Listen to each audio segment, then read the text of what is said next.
It was late at night when I first noticed something strange. The truck was running fine, the engine hummed steady as I cruised down the empty highway. I had been driving for hours, the only company being the occasional flicker of passing streetlights and the steady rhythm of tires against asphalt. I'm a long-haul trucker, and I've seen my share of strange things out on the road. Most of it is harmless, strange lights in the distance, animals darting out from the woods, or the occasional broken-down vehicle. But this felt different. The highway stretched for miles, surrounded by nothing but darkness and trees. I had already passed the last small town hours ago, and the GPS on the dashboard was showing me I was far from anything now. Just as I was about to pop in a cassette tape to keep me company, the radio flickered to life with a burst of static. "You're not alone out there, are you?" The voice sounded distorted, like it was coming from far away. I frowned and fiddled with the dial, trying to clear up the signal. But no matter what I did, the voice remained, low and almost pleading. "Who's there?" I asked, half expecting it to be some prankster messing with me. But all I got in response was more static and the faint hum of something, or someone, breathing. I could feel my heart race, but I didn't want to seem like I was spooked. After all, I'd been driving these roads for years. This wasn't the first time the radio had acted up, but still, there was something unsettling about the voice that made me uneasy. "Get off. It's just the radio, nothing to worry about," I muttered to myself. Then I saw it. At first, it was just a flicker in the corner of my eye, something moving in the trees just off the side of the road. I glanced at the mirrors, expecting to see a car or truck behind me. Nothing. I checked the rear view again, and that's when I saw it, a shadow darting across the road, too fast for a person to be running. I slammed my foot on the brakes, heart pounding. The truck slowed, and I strained my eyes to make out what had crossed the road. There was nothing there, just empty road stretching into the dark. I breathed a sigh of relief. Maybe it had been an animal or a trick of the lights. I accelerated again, the truck rumbling under me as I continued on my way. But the feeling of being watched lingered, heavy in the air. The static on the radio grew louder again, and I cursed under my breath. "Not now," I muttered, hitting the button to turn it off.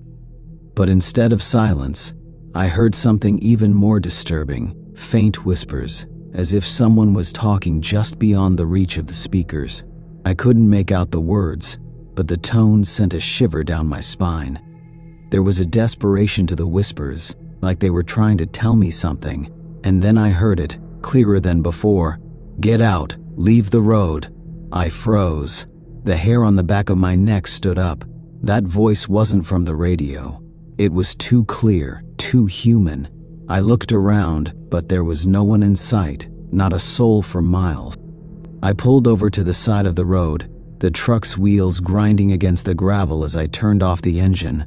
Silence washed over me, the kind of silence that only exists in the deepest parts of the night, far from civilization. It was almost suffocating. I sat there for a moment, trying to make sense of what was happening. The road ahead stretched out like a never-ending black ribbon, the trees on either side like dark sentinels watching over me. Then I heard it again, this time much closer. A knock. A soft, steady knocking on the side of the truck. My breath caught in my throat.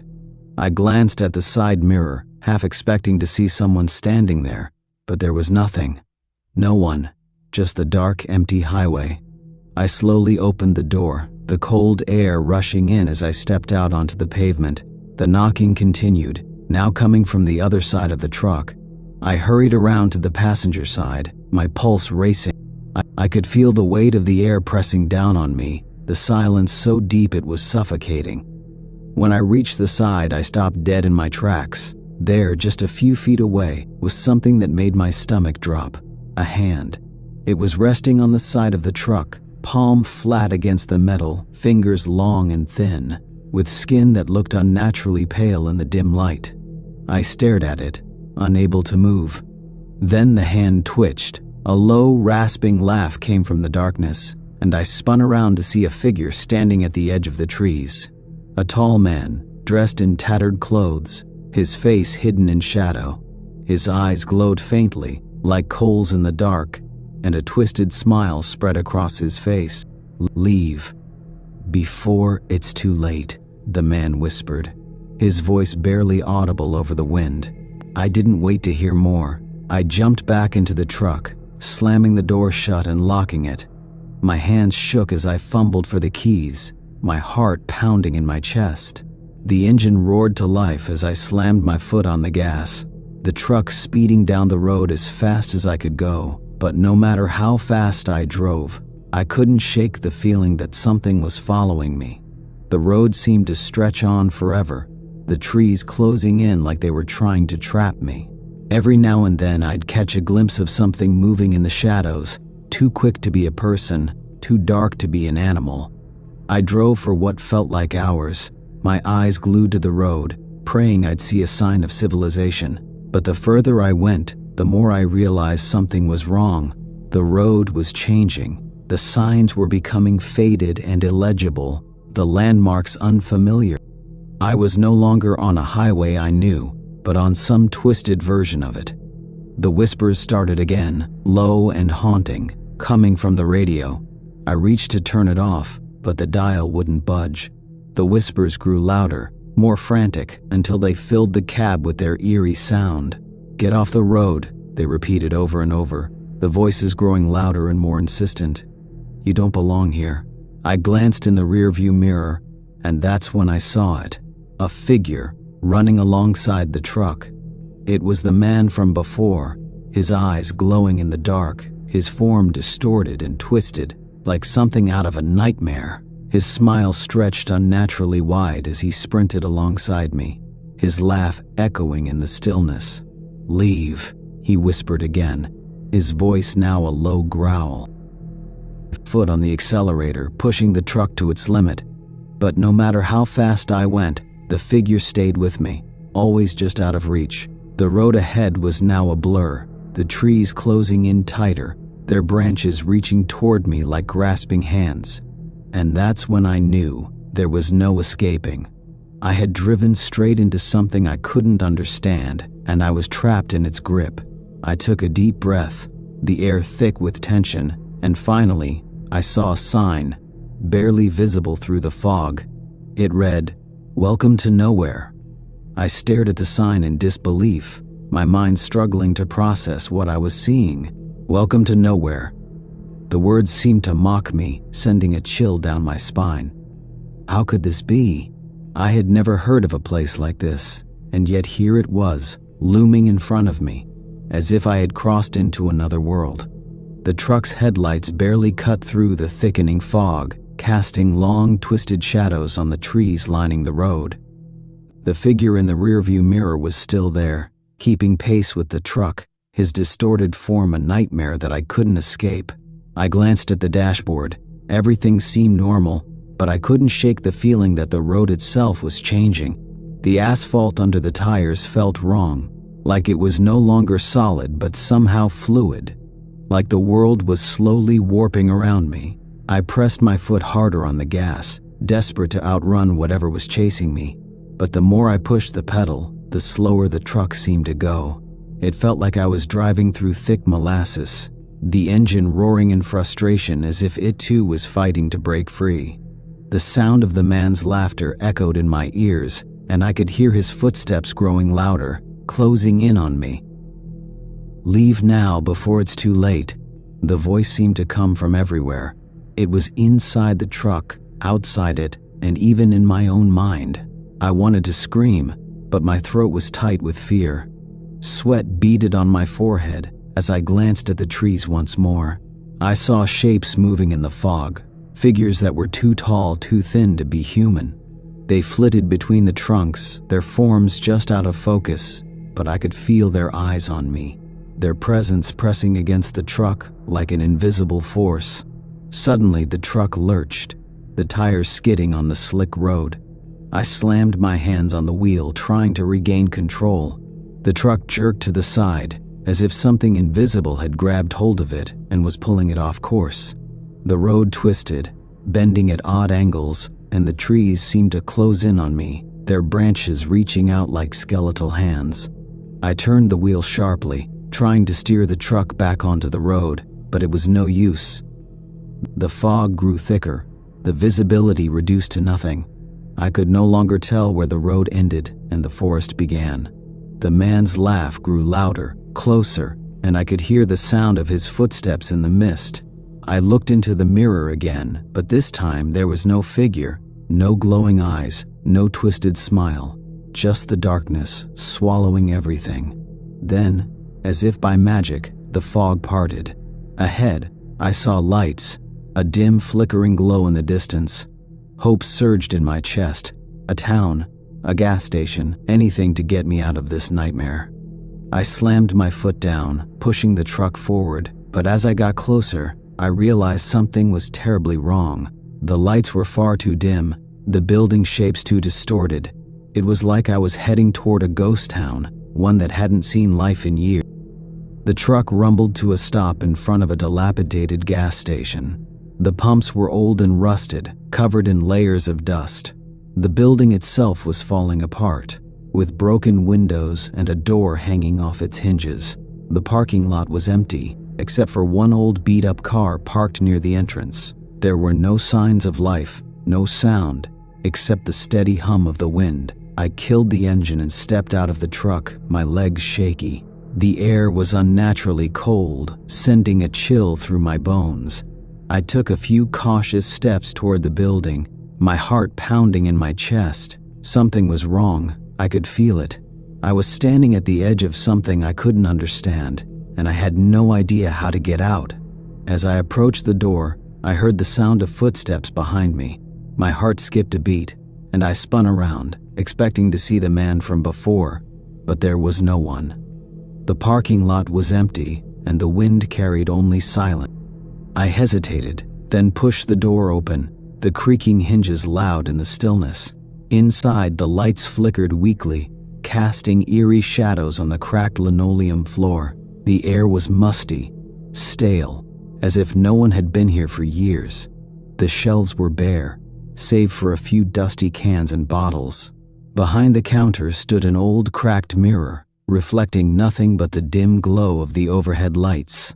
I stepped further into the gas station, my footsteps echoing off the walls. Then I heard a voice, a low, raspy whisper. So faint I almost didn't catch it. "Leave. It's not safe here." I froze. The voice wasn't from the radio, and it wasn't from anyone I could see. It came from the walls themselves, as if the building itself was alive and trying to warn me. My mind raced, trying to make sense of it, but before I could move, the door behind me slammed shut with a deafening crash. I spun around, panic rising in my chest. The door was locked, and there was no way out. I could hear the sound of something shuffling behind me, slow, deliberate steps, like something was approaching. I backed away from the door, my eyes darting around the room, looking for an escape, and then I saw it. In the corner of the room, a figure stood, a woman, pale as a ghost, her hair tangled and wild, her eyes wide with terror. She looked at me, her lips moving, but no sound came from her mouth. Then with a sudden movement, she reached out her hand toward me, her fingers outstretched like claws. "Get out. Get out. Now." I stumbled backward, crashing into a shelf, sending cans and bottles spilling to the floor. The woman's eyes widened, her expression twisting into something monstrous. Her mouth stretched open unnaturally wide, her teeth sharp and yellow, her face contorting with rage. I didn't wait to see what would happen next. I turned and ran, my feet pounding against the cracked tiles, my breath coming in ragged gasps. I heard the woman's voice behind me, echoing through the building, calling my name. But I didn't dare look back. The door was still locked, but the windows, they were my only chance. I grabbed a nearby chair and threw it against the window, the glass shattering with a loud crash. Without thinking, I climbed through the broken frame, my body scraping against the sharp edges. I didn't care. I just needed to get away from whatever had followed me here. As I ran out into the night, I could feel the ground beneath me shifting, the air growing heavier, thicker with the weight of whatever darkness had taken root in this place. And in the distance, I heard the man's voice again, calling out to me from the shadows. "You can't escape. You belong here now." I ran until my legs gave out, until the world around me dissolved into fog and darkness.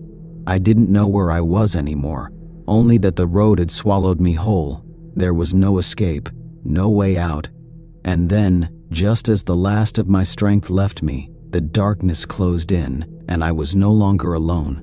I collapsed onto the ground, gasping for breath, my body trembling from exhaustion and fear. The fog wrapped around me like a suffocating blanket, the world around me now a blur of shadows and shapes. My heart pounded in my chest, my hands shaking as I tried to push myself to my feet. I had no idea where I was anymore. The road, the gas station, everything had vanished. I was surrounded by nothing but the thick, oppressive fog. I tried to focus, to think.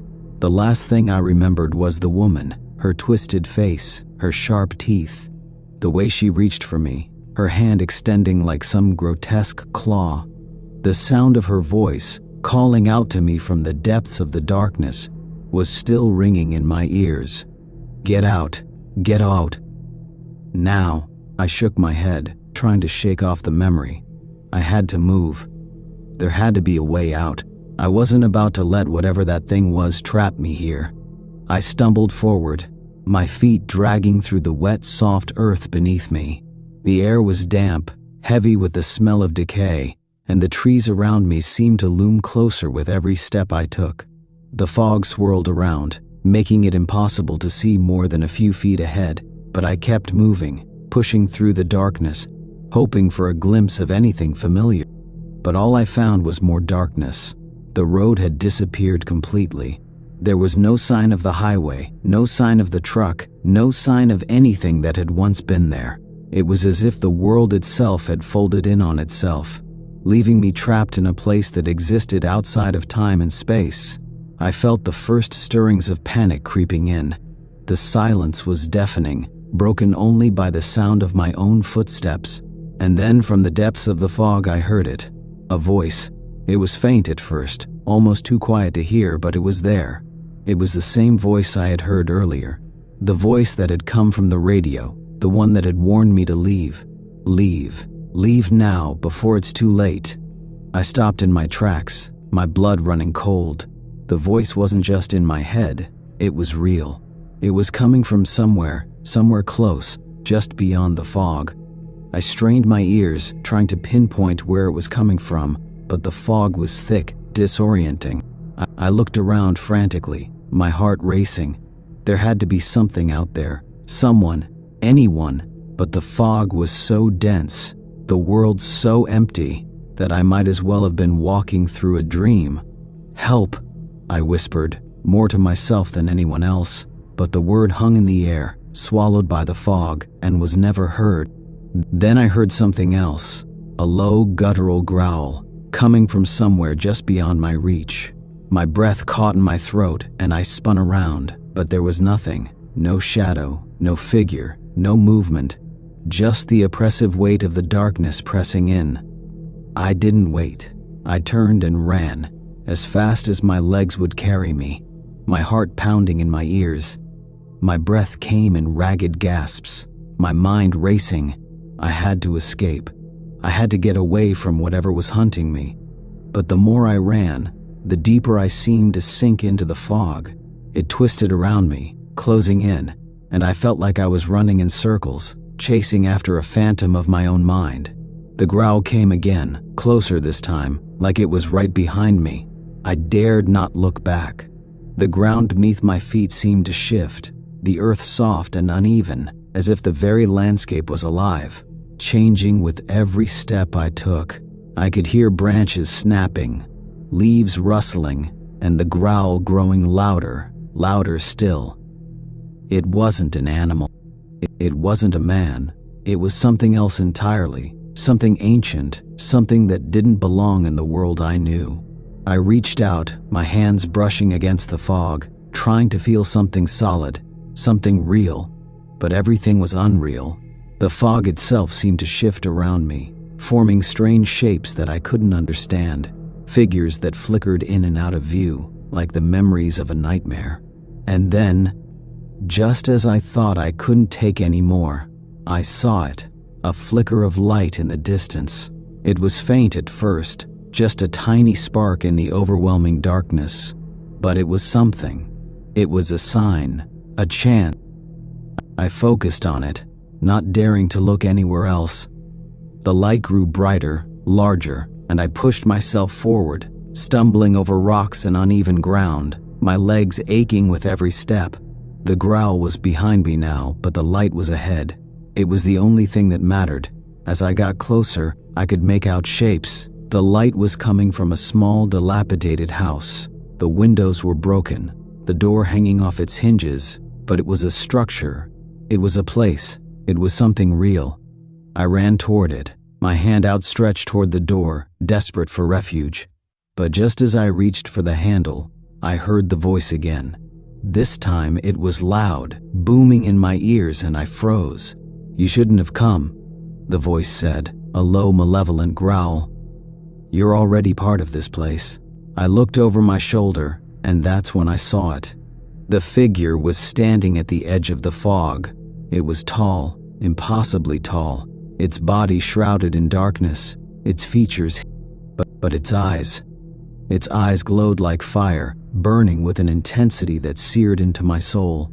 The figure took a step forward, and I could feel the ground tremble beneath my feet. It wasn't just a man or a monster.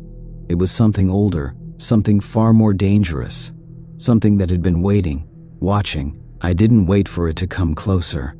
I yanked the door open, stumbling inside, slamming it shut behind me. The inside of the house was dark and empty, the air thick with dust. I pressed my back against the door, trying to steady my breath. But I could hear the growl again, low and menacing, coming from outside. I was trapped. There was no way out. And as the door rattled under the force of something pounding on it, I realized the horrifying truth. I wasn't in control anymore. The road to nowhere had claimed me, and now there was no escape. I pressed my back harder against the door, feeling the relentless pounding on the other side. Each thud shook the walls, and I could hear the sound of something dragging across the ground, like claws scraping against wood. My heart was in my throat, and I tried to steady my breathing, but it was impossible. Fear gripped me, a cold, suffocating feeling that gnawed at the edges of my mind. The door rattled again, louder this time, and I stumbled backward, my legs weak. The air inside the house felt thick, heavy, as though it too was closing in on me. I glanced around quickly, looking for a place to hide, but the house seemed empty, abandoned. There were no rooms, no hiding spots, just a small hallway that led into even darker shadows. The growl outside became a low, rumbling sound, like the growl of a creature who was no longer interested in being silent.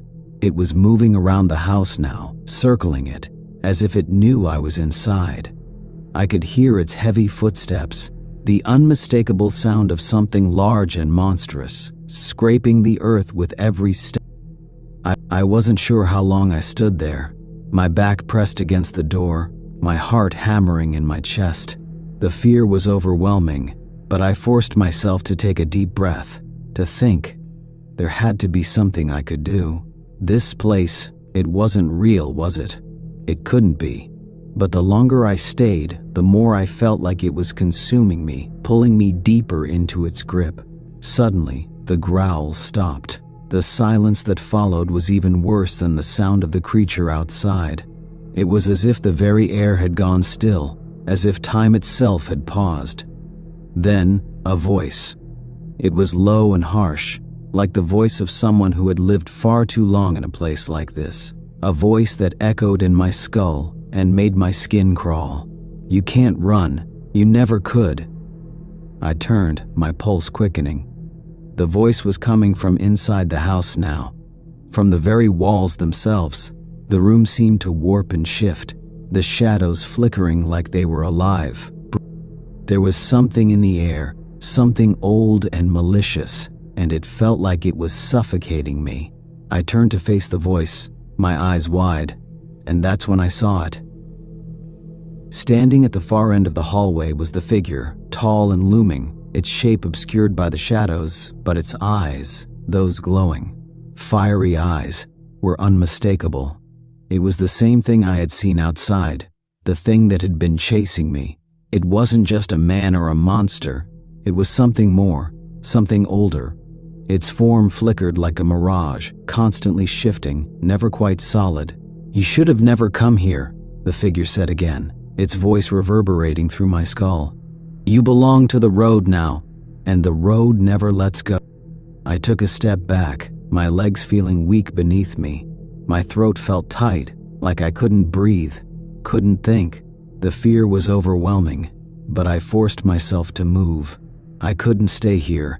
I couldn't let this thing take me. With every ounce of strength I had left, I bolted down the hallway, my feet stumbling over the creaky floorboards. I didn't know where I was going, only that I had to get away from the creature.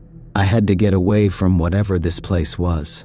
But the hallway seemed to stretch endlessly, the walls closing in around me, the shadows twisting and warping like living things. I ran faster, my breath ragged, my body on the edge of collapse.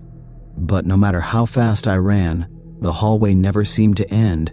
The house was shifting, changing, like it was alive, and I was trapped in its endless maze. The figure's laughter echoed through the walls, deep and sinister. "Where will you go, little one? You're already ours."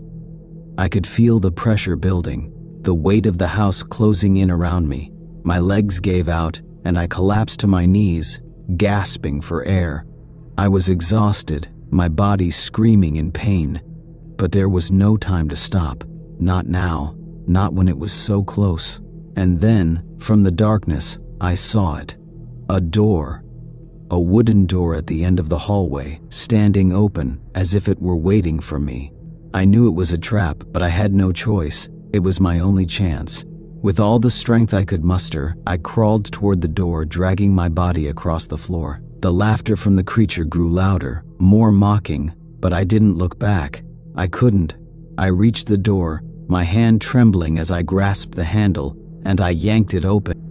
The world around me spun, and for a brief moment, I thought I had escaped. I stumbled into the room, my heart racing, but when I looked around, my blood turned cold. I wasn't in a room anymore. I was outside, but it wasn't the road. It wasn't the world I knew. I was back on the highway, but it was wrong. The road stretched endlessly in both directions, but the sky above was a sickly shade of purple, swirling with unnatural clouds. The trees lining the road were twisted and gnarled, their branches reaching like skeletal hands, and the ground beneath my feet was soft, like it was alive. I turned around, and there it was, the truck. But it wasn't my truck. It was a different truck, older, rusted, with strange symbols scratched into the metal. The headlights flickered, casting an eerie glow on the road ahead. The engine hummed, but there was no one in the cab. And that's when I realized there was no one anywhere. No cars, no signs of life. Just the endless road and the haunting presence of whatever force had trapped me here. I turned back toward the house, my legs trembling, my mind racing. There was no way out, no escape. The figure's laughter echoed through the air, sending a shiver down my spine. "You are ours now. You are part of the road, and the road never ends." I ran, my heart pounding in my chest, but no matter how far I went, the road stretched on forever. There was no turning back, no escape. And as I looked behind me, I saw it. The figure was standing there, watching me, its glowing eyes burning into my soul. It was waiting for me to stop, waiting for me to give in. And then I understood. The road wasn't just a place.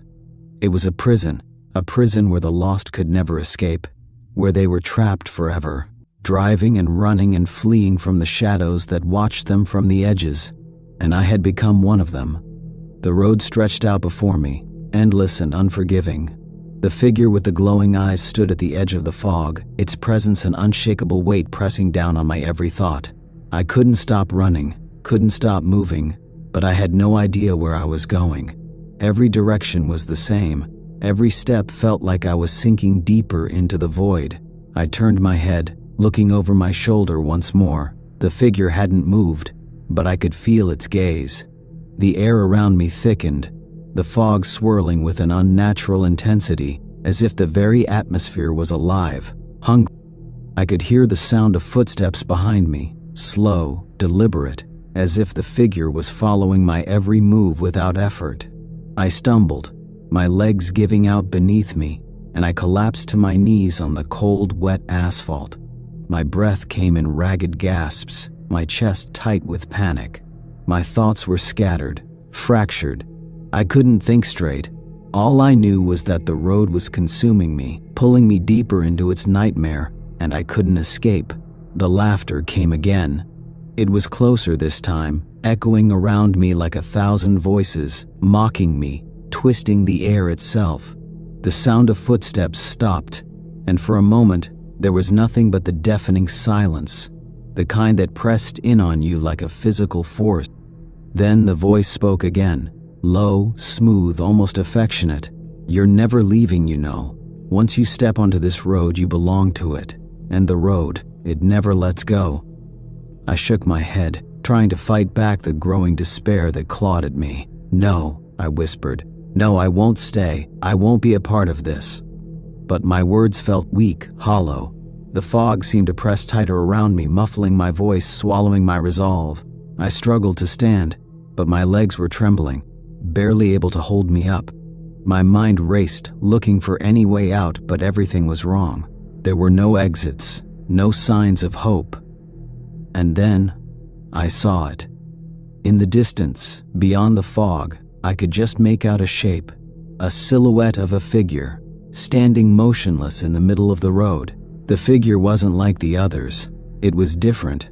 It looked human.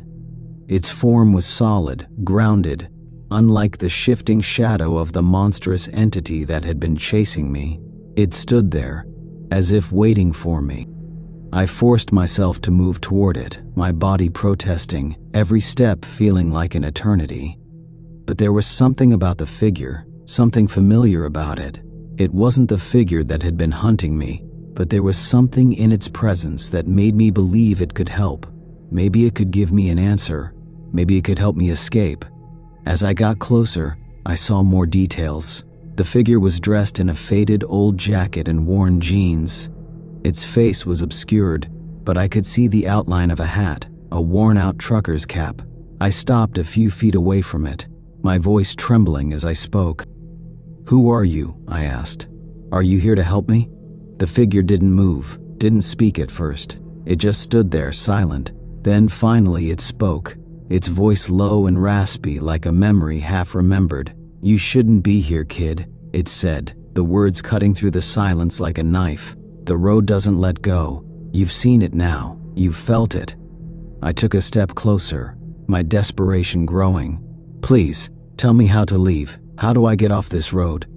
The figure turned slightly, and I could see more of its face now, wrinkled and weathered, eyes hollow, as if the years had worn it away. It looked like someone who had been on this road far too long, someone who had given up hope. "Leave? No one leaves," the figure rasped. "The road takes you. Once you've been marked by it, there's no going back. It's too late for you now. You're one of us, another soul lost to the endless miles." My heart sank, and the crushing reality of the words hit me like a wave. "But I can't stay here. I can't just—" "It's not up to you," the figure interrupted, its voice firm now, almost mournful. "It doesn't matter if you run or fight. The road has its claim on you. It always has. It always will." I backed away, my hands trembling, my mind reeling. What was this place? What had I gotten myself into? The figure sighed, its gaze softening just a little. "I've been where you are, kid. We all have. We think we can escape. We think there's a way out, but there isn't. You can try to fight it, but in the end, the road owns you. And when the road owns you, it consumes you." I shook my head violently, desperate to hold on to something, anything. "No, I can't be trapped here. I won't be another lost soul."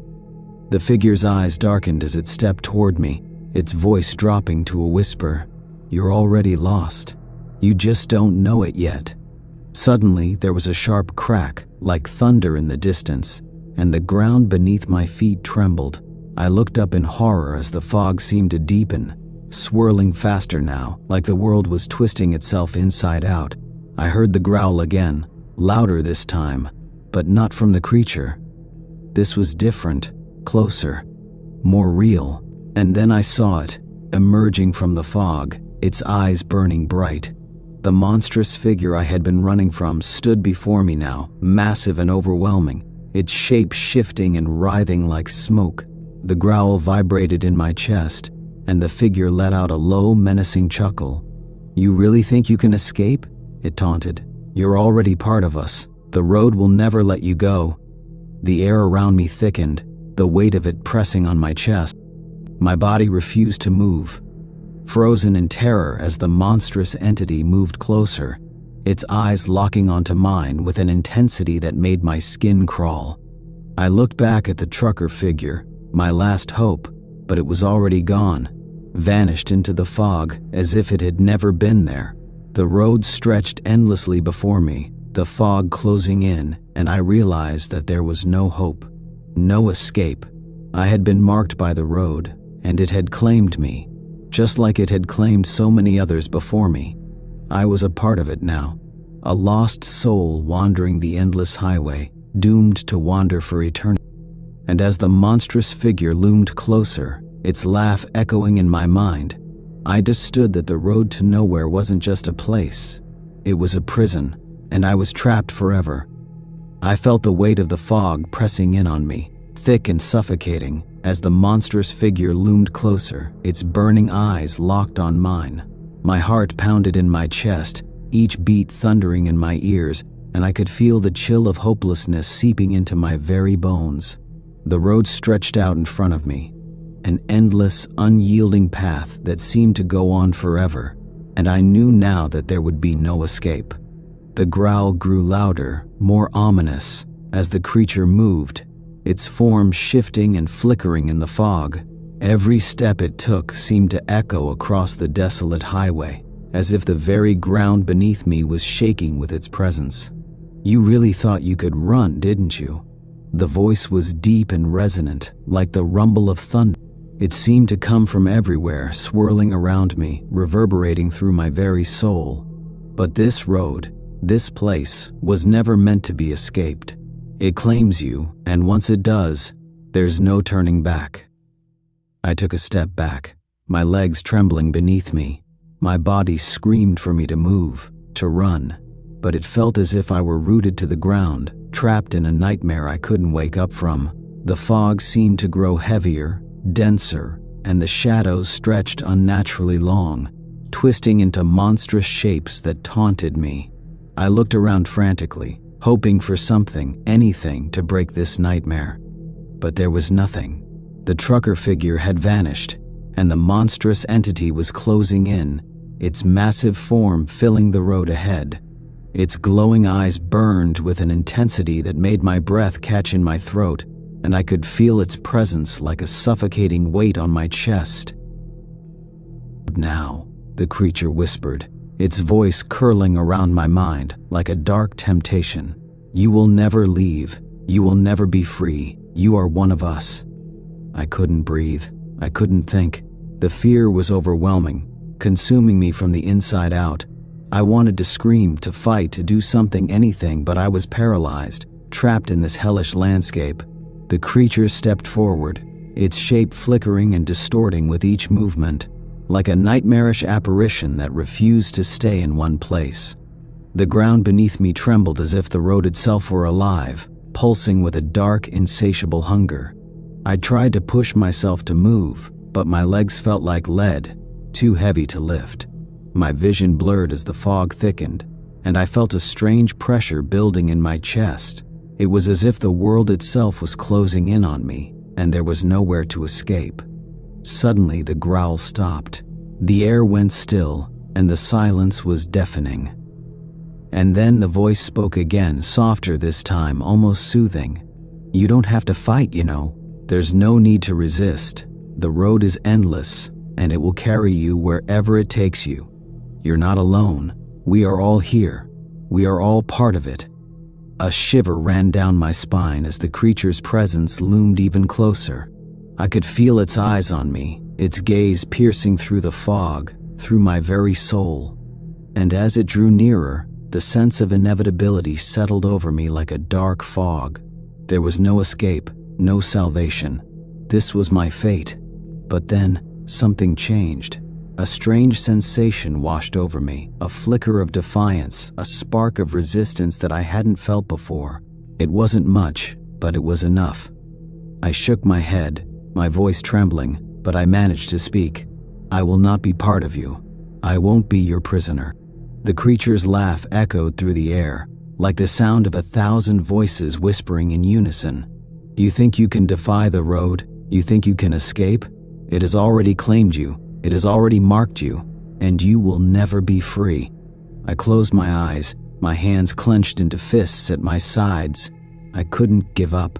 Not now. I had come too far to let this thing consume me. I wasn't ready to be lost to the road forever.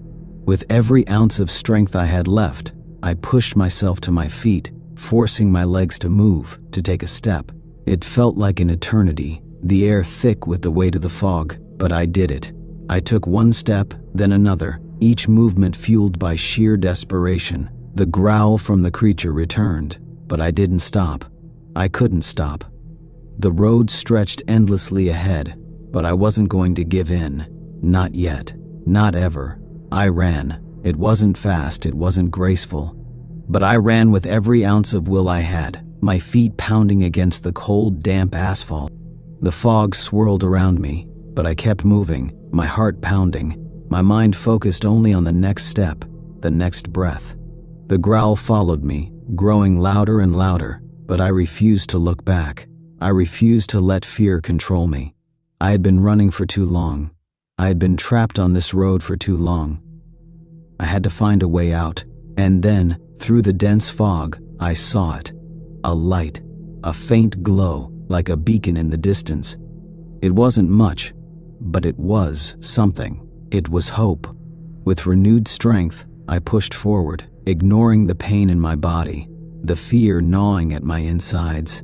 The light grew brighter as I drew closer, and I could see the outline of a building, small, run down, but real. It was something familiar, something tangible, a place that might offer me shelter, a chance to escape the nightmare that had become my life. I stumbled toward the light, my legs aching, my breath ragged, but I couldn't stop now. I couldn't turn back. As I reached the edge of the light, I saw the door. It was old, the wood cracked and weathered, but it was a door, a way out. I reached for the handle, my hand trembling, and then I heard the voice again. It was different this time. It was no longer the creature's voice, but a voice I recognized. Don't go through that door. I froze. It was the trucker, the one who had warned me. You don't know what's on the other side, he said, his voice low and cautious. You think you're escaping, but the road will follow you. It always does. I hesitated, my hand still on the door. The road, the fog, the creature. They were all behind me now, but was this the right choice? Was there truly any escape? The growl of the creature echoed through the fog, louder now, closer. There was no time to think. I pushed the door open and stepped into the unknown. The door creaked open, and I stepped through without a second thought. The cold air of the unknown swept over me, sharp and biting, but there was something comforting about it too. It felt different from the suffocating weight of the fog and the crushing presence of the creature. This air had a strange clarity to it, as if it were offering me a chance, a final opportunity to escape. I hesitated for a moment, glancing back over my shoulder, but the door slammed shut behind me, cutting off the view of the road, the fog, and the monstrous figure. I could no longer hear the growl or feel the weight of the creature's eyes on me. For the first time in what felt like forever, I was alone, but what lay ahead? I took a deep breath and stepped forward, the sound of my footsteps echoing in the dark silence. The place I found myself in was strange. The world was dark, but not in the way the road had been. It was a darkness that felt calm, almost welcoming. The ground beneath me was solid, not the shifting, treacherous asphalt of the endless highway, but soft dirt, cool to the touch. The air smelled of damp earth, like the woods after a heavy rain. It was familiar, comforting in its own way, but still eerie in the quiet it held. There were no streetlights, no signs of civilization, just endless trees stretching in all directions, their branches twisting upward like dark fingers against the night sky. The wind whispered softly through the leaves, carrying with it an unfamiliar scent, something earthy, ancient. I walked, unsure of where I was heading, but instinctively knowing I had to keep moving. I needed to get away from the road, away from the nightmare I had just escaped. I had no idea how long I walked. Time seemed meaningless here. The trees around me swayed gently in the wind, but there was no sound except for the crunch of my boots on the soft ground. There was no light, no noise from the world beyond. It was as though this place existed outside of time itself. And then, just when I thought I couldn't go any further, I saw something up ahead, a light. It was faint at first, like a distant star, but it grew brighter the closer I got, warm and inviting. I quickened my pace, heart racing with a mixture of hope and fear. What was this? Could it be the way out? Or another trap, another illusion designed to pull me back into the nightmare? But as I drew closer, I realized it wasn't an illusion. It was a house. A small, weathered cabin nestled among the trees, its windows glowing with a soft golden light. Without hesitation, I approached the door and knocked. My heart thudded loudly in my chest, but there was no turning back now. Whatever awaited me inside, I had to face it. The door creaked open, and there stood a figure, a man, dressed in an old trucker's jacket and a cap. His face was lined with age, but his eyes were kind, filled with understanding. "You made it," he said, his voice soft, almost comforting. "You're out." I felt a surge of relief wash over me, the tension in my body loosening for the first time in what felt like forever. I stepped inside, and the warmth of the cabin enveloped me. The air smelled of wood and tobacco, and a crackling fire burned in the hearth. It felt safe, a stark contrast to the emptiness of the road and the terrifying entity that had chased me. "Are you like me?" I asked, my voice trembling. The man smiled softly, his eyes reflecting a deep sadness. "I was once like you," he said, "trapped on the road, thinking I could outrun it. But the road doesn't let go. It takes you. The only way to escape it is to stop running. You have to let go of the fight." I stared at him, confusion still clouding my thoughts. "But I don't understand. If the road never lets you go, then how did I escape?" The man nodded toward the fire. "You didn't escape. You simply found another path. This place, this cabin, is a sanctuary for those who stop fighting. You're not the first to make it here, and you won't be the last. We all end up here, eventually." I sank into a chair by the fire, the warmth seeping into my bones. I didn't know if I fully understood what he meant, but something in his words settled a deep, aching part of me. The road had claimed so many souls, but not all of them were lost forever. Maybe this was the answer, not to fight against the road, but to accept it, to stop running, to find peace in the places beyond the road, in the spaces where the endless miles couldn't reach. "You'll find peace here," the man said softly, as if reading my thoughts. "But it's not forever. Nothing is. The road always calls, and when it does, you'll know." I nodded, though the words confused me. Peace was a fleeting thing, a brief respite from the storm. And the road, it would always be there, waiting. I sat in silence, listening to the crackling of the fire, the soft hum of the world outside. The road had lost its grip on me, for now, but I knew deep down that it would call again. It always did. And when it did, I would have to face it once more. But for now, I was safe. For now, I was at peace. The endless road could wait. I had always been a night driver. It was a routine for me. Long stretches of highway under the moonlight, just me and the road. The hum of the engine, the occasional crackle from the radio, and the endless miles ahead. That was my world. Nothing ever seemed out of the ordinary, except for the occasional close call with a tired driver or a deer darting across the road. But tonight, something felt different. It was around 2 a.m. when I pulled onto Route 66, one of those desolate highways that most people avoid once the sun goes down. The truck was loaded with supplies for a remote town that wasn't on many maps, a place I'd been to a few times before, but it was always an eerie place to visit. I never understood why, but the people there never seemed to talk much, and there was always a strange quiet about the place. The radio was dead silent, and I flicked the knob to try and get some signal. That's when I first heard it. A faint static, followed by a soft voice, almost like someone was whispering into the microphone. It wasn't clear enough to make out words, just random noise that chilled me to the bone. I checked the radio again, adjusting the frequency, but there was nothing. I shrugged it off, thinking it was just interference. But as I continued down the road, the feeling of being watched crept over me. I couldn't shake the feeling, even though I was alone in the cab. The headlights cast long shadows across the asphalt, stretching into the distance. Every now and then, I'd glance into the rearview mirror, and for just a second, I thought I saw something in the distance. A car, headlights shining bright like they were tailing me.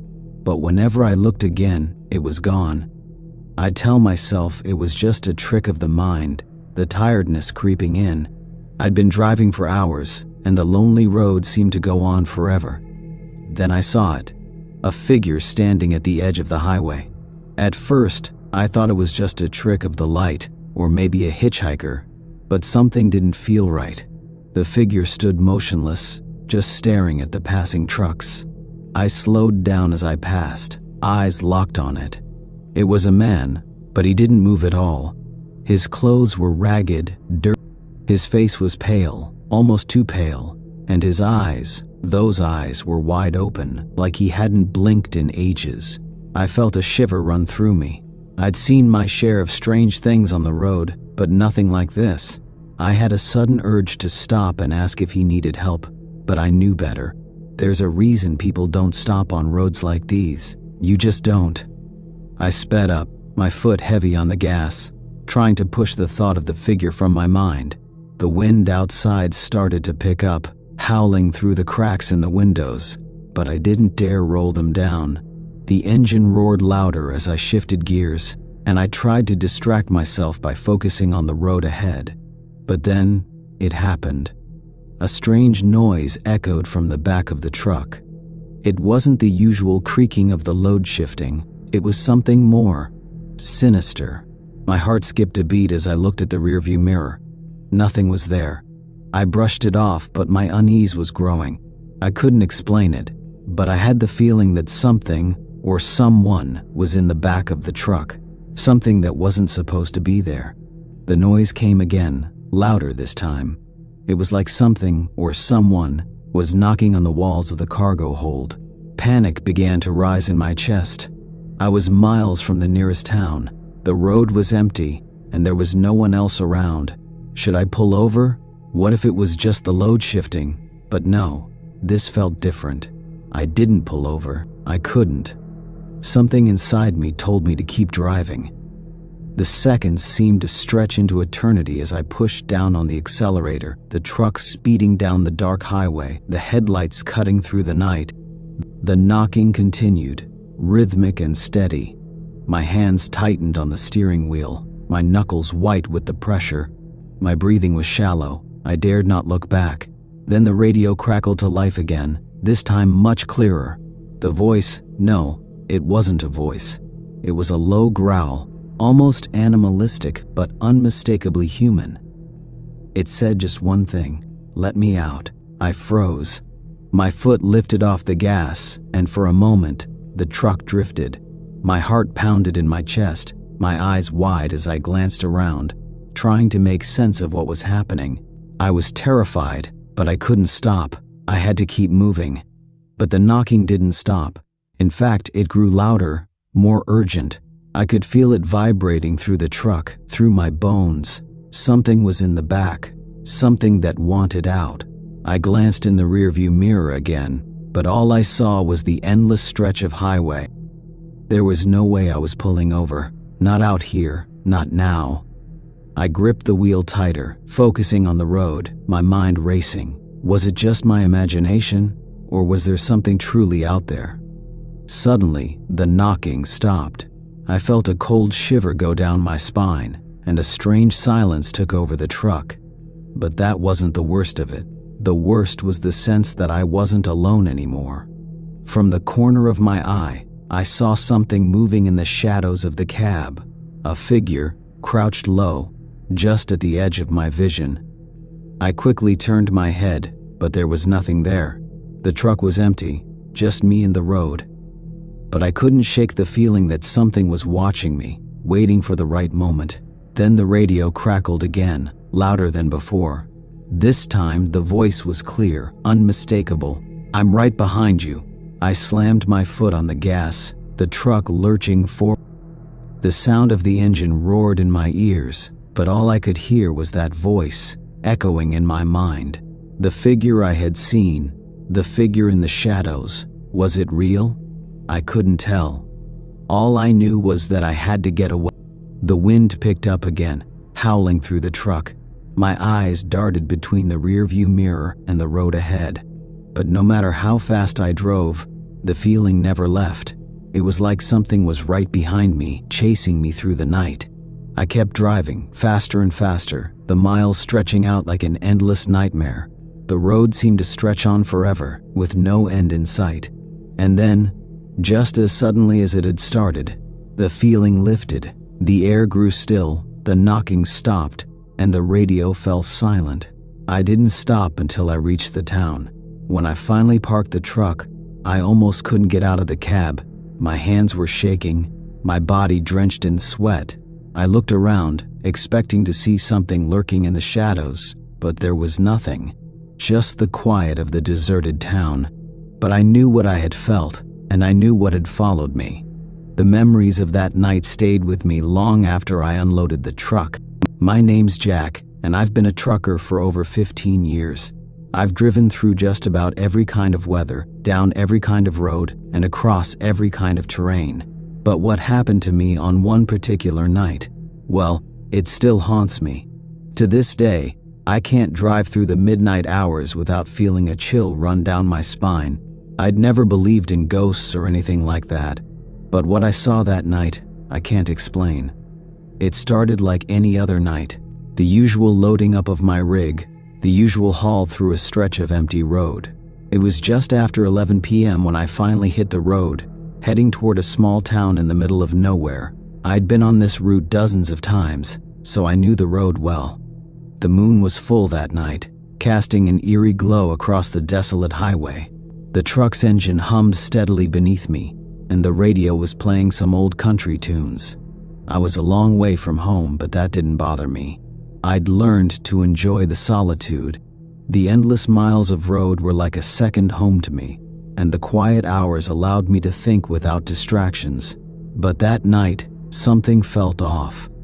I didn't know what it was at first, but it gnawed at me as the hours ticked by. It was just a feeling, a sense that I wasn't alone. You get used to being alone in the cab of a big rig, and it's easy to convince yourself that nothing can touch you. But tonight was different. The quiet was too quiet. Around 1 a.m., I noticed something in my side mirror, a pair of headlights following me. At first, I figured it was just another truck, maybe someone else on the same route. But the headlights stayed at the same distance, never getting closer, never pulling away. I could feel the hairs on the back of my neck stand up. I didn't think much of it at first. Sometimes you can catch a glimpse of a car in your mirror, but it's not really there. Maybe it's just a trick of the light. But this was different. I could feel the vehicle behind me, as if it was right there, breathing down my neck. I checked the side mirror again, but the headlights were gone. Strange. I thought maybe I had just imagined it. That's when I heard it. A soft tapping, faint at first, coming from the back of the truck. Tap, tap, tap. It was so light at first that I wasn't sure if I was hearing it or if it was just the truck's engine running in rhythm with the road. But it kept going, and I couldn't shake the feeling that something was off. The tapping wasn't just a noise, it felt intentional, like someone or something was knocking on the back of my rig. I froze. It's not normal for cargo to make noise. Sure, the load shifts sometimes, but it doesn't tap like that. And it certainly doesn't tap in a pattern. Tap, tap. I checked the rearview mirror again. Nothing. The highway was empty. The tapping continued, and with it, my growing unease. My heart started to race, and I looked over my shoulder, trying to see into the cargo area behind me, but I couldn't see anything. The curtains were drawn tight, and the darkness beyond them was impenetrable. I gripped the steering wheel tighter, forcing myself to focus on the road ahead. The wind outside howled, and I could feel the truck swaying a little with each gust, but the tapping didn't stop. Tap, tap, tap. I couldn't ignore it any longer. I had to pull over and check. But pulling over on a highway like this wasn't something you did lightly. It's not like there's a rest stop every few miles. But the longer I listened to that sound, the more I knew I had no choice. I pulled off onto the shoulder, my tires crunching against the gravel. I killed the engine, and the truck fell into a heavy silence, broken only by the howling wind. For a long moment, I just sat there in the dark, trying to steady my breathing. The tap-tap-tapping had stopped, and the silence felt suffocating. My heart was still pounding in my chest. I opened the door, stepping out into the cold night air. The wind hit me like a wall, biting through my jacket as I walked around to the back of the truck. I pulled open the latch to the cargo door, expecting to find the load shifted. Maybe a crate had fallen and was rattling. But when I opened it, there was nothing. The back of the truck was empty. I stood there for a moment, blinking into the darkness. The tapping had stopped, but I was certain I had heard it. Had my mind played tricks on me? Was I just tired? Or was there something more to it? I opened the door and climbed back into the cab, locking the door behind me. I sat for a long time, staring at the road ahead, my mind racing. But the feeling of being watched lingered. I couldn't shake it. I started the engine again, and the truck roared to life. I looked in the rearview mirror one last time before pulling back onto the road. But this time, I didn't see any headlights. I should have been relieved, but I wasn't. I kept driving, the miles stretching on before me. The road felt endless, the darkness swallowing up the headlights, but there was still a weight pressing down on me, like something was following me, and the tapping, it kept echoing in my mind. As I continued down the highway, the wind howled louder, and the truck's headlights cast strange, distorted shadows across the road. I glanced in the rearview mirror again just to reassure myself, but this time there was something, a figure, a shadow, standing on the side of the road. I blinked, my eyes adjusting to the dim light, but when I looked again, the figure was gone. My heart skipped a beat. I wasn't imagining things. There had been something there. I had to pull over again. I didn't know why, but I had to. I couldn't ignore this feeling any longer. I pulled over to the side of the road once more, but this time, when I stepped out of the truck, I wasn't alone. There was someone standing in front of me, a man, or at least that's what I thought at first. He was tall, with dark matted hair and a tattered jacket that looked like it hadn't been washed in years. His face was pale, almost ghostly, and his eyes were wide open, staring at me like he hadn't blinked in days. His mouth was barely moving, but I could swear he was whispering something. I couldn't understand what he was saying, but there was something about his presence that made my blood run cold. He didn't move, didn't speak. He just stood there, watching me. I felt my chest tighten, and for a moment, I couldn't breathe. I took a step back, but as I did, the figure took a step forward. I ran. I sprinted back to the truck, throwing myself into the cab. My heart was pounding so loudly I thought it would burst. I slammed the door shut, but I couldn't shake the image of the man standing there, his eyes fixed on me. Without thinking, I started the truck and sped off down the highway, faster than I'd ever driven before. My hands were shaking, my vision blurry, as I looked back one last time. There was nothing, no figure, no shadow, no man standing in the road. I didn't stop again that night. I drove straight through to the next town, not even daring to pull over for fuel. When I finally reached the gas station, I was drenched in sweat, my legs trembling as I stepped out of the truck. But the fear didn't go away. Even now, as I sit here telling you this story, I can still feel it. Something is out there, something is waiting, and I know deep down that I'll never drive that road again.